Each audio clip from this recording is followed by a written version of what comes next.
Hello, Internet. Welcome back to Fall 2019 box office predictions. It's Adam Malik Aaron, and today it's time to talk about Rambo Last Blood. A movie which, over the past few days, has been such a lightning rod for controversy, online discussion, culture wars, you name it.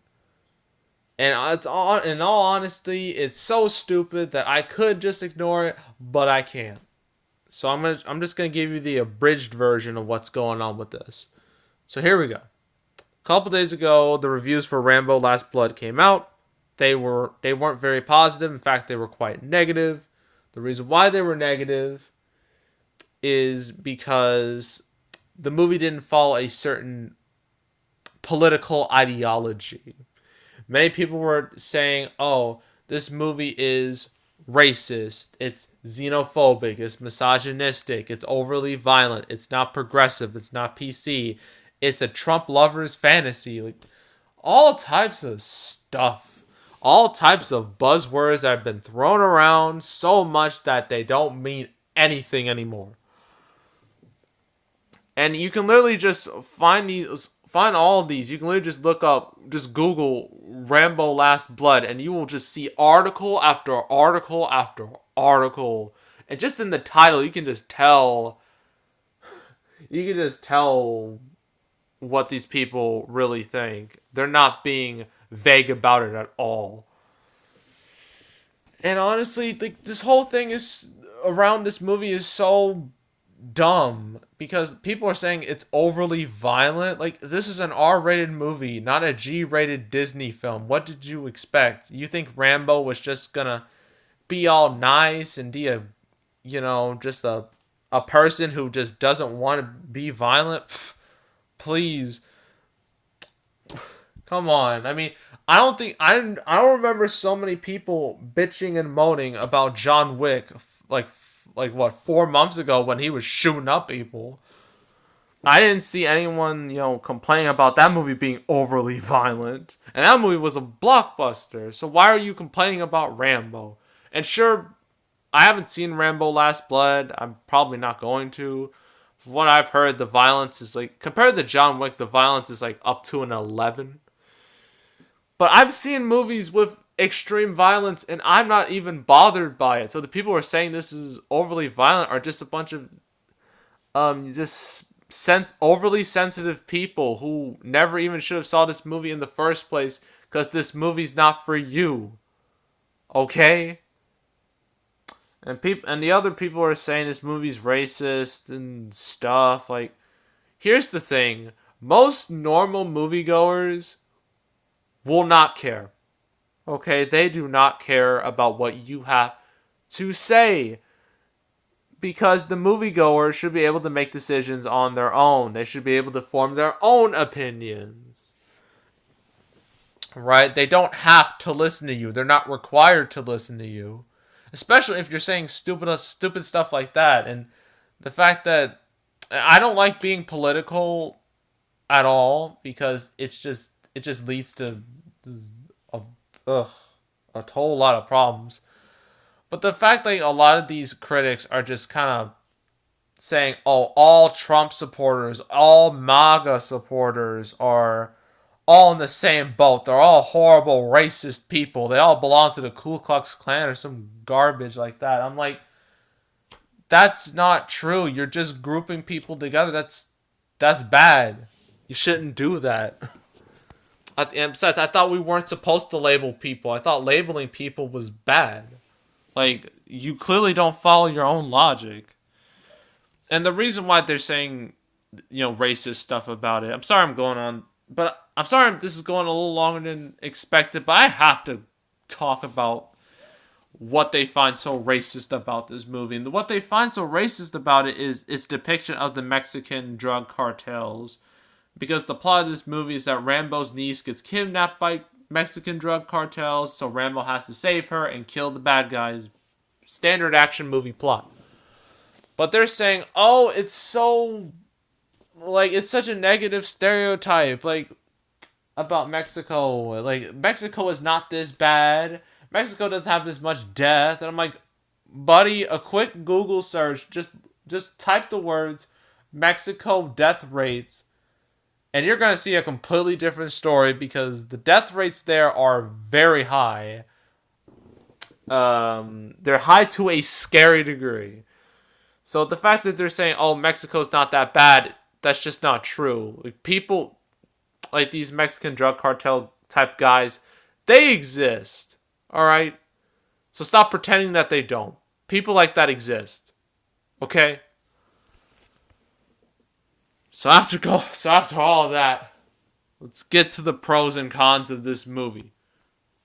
And none of the pros and cons have anything to do with the controversy at all. So pros. You got Sylvester Stallone. Everyone knows who he is. He's an action movie legend. He was part of many famous movies, particularly the Rocky series and the Rambo series, his two most popular characters. So yeah, and the fact that this is the fifth Rambo movie. It's been like about 11 years since the last one, and this is said to be the final one. That's why they called it Last Blood.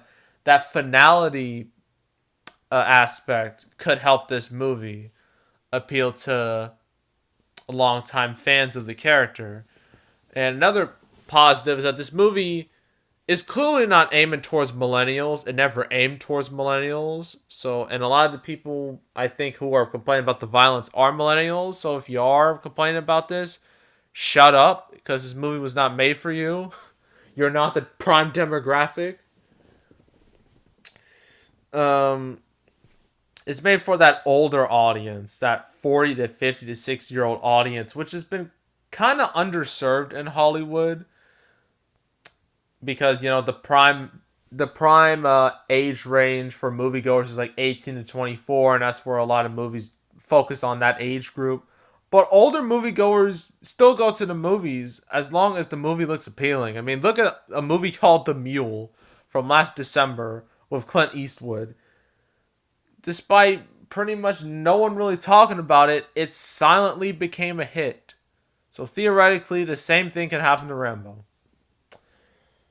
Well, Let's go through the cons. I know some of you are gonna be like, Malik, you're really giving cons to this, like, bruh. Like, again, this has nothing to do with all the controversy. This is just me stating facts. All right. Now, Sylvester Stallone's career, I hate using this pun, but it fits, has been rocky, to say the least. You know, a lot of his series, you know, the Rocky series started out great, and then it died, but then it came back, right? That's, the Rocky series, and eventually it formed into the Creed series, where he's not even the main character anymore. He's just basically a side character, as, Adonis Creed, Apollo Creed's son, is the main character. And then the Expendable series started out great, and then it died. A pretty horrible death. And Rambo, it's not been, what's been happening with Rambo hasn't been too good either. Cause let's look at in order. Come on, there we go, in proper order. So the series started with First Blood, did all right. So it's a decent hit. The second movie, First Blood Part 2, which is a fantastic title, was a freaking blockbuster. Made $150 million domestically in 1985 dollars, which is quite a lot. But then the next movie, it plummeted to only $53 million. That's a 66% dive. That's not good. And then the series took a break for 20 years until it came back with Rambo or Rambo 4. And Rambo 4 only did modestly. It was by far and away the least attended. Only made $42 million, which is pretty weak in the grand scheme of things. And then now people had to wait another 11 years to see another one. Like, do people, like, in the grand scheme of things, with a lot of, all these action series that were like from the 80s and 90s, and like they're trying to transition to the modern age, does does the majority of the population really care about some of these characters? I mean, we all know about the Terminator series. Ooh, started out great, and then it just fell apart, and it's only getting worse.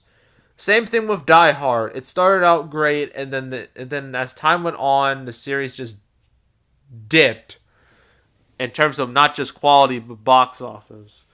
And I don't expect Rambo Last Blood to do that much better than, at least box office wise, the Terminator's last movie or Die Hard's last movie, where both were lows for the series. And part of me thinks the same thing could happen here. Unless older audiences and people who just do not like SJW politics really rally behind this movie. But chances are they're not. Because people will say, I'm going to support this movie. They don't. I mean, explain why. If you did, people are like, oh, I support movies. I support... Okay, if you did, why did Alita not make $100 million in the States? Why was it front loaded? Explain that. Why are the Blu-ray sales for Alita weak? Explain that, please. Because just because someone says they're gonna do something doesn't mean they're gonna do it. So that's another problem. So overall, finally we're getting to the actual predictions.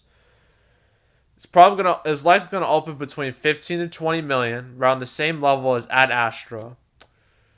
And it's gonna be a bit more front loaded than Ad Astra. I think it's gonna end at around 40 million tops. 40 to 50 million tops. Probably 40 to 45 million to be more exact. And yeah, that's Rambo Last Blood.